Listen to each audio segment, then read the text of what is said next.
González, poeta arandillano del siglo XXI.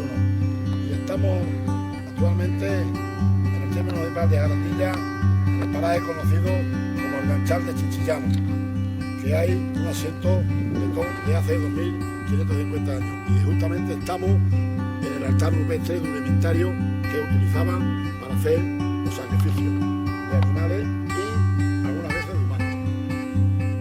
Estas piedras que tenemos aquí son una muralla pequeñita que hacía círculo al altar rupestre.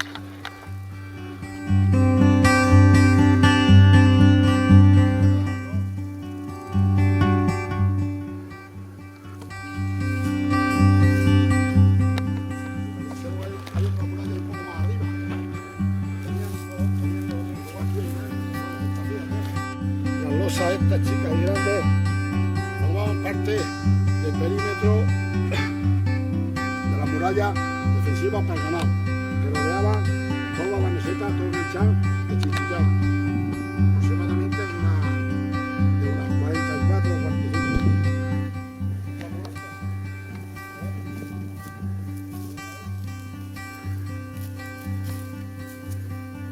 Y ahí se ven restos, se siguen viendo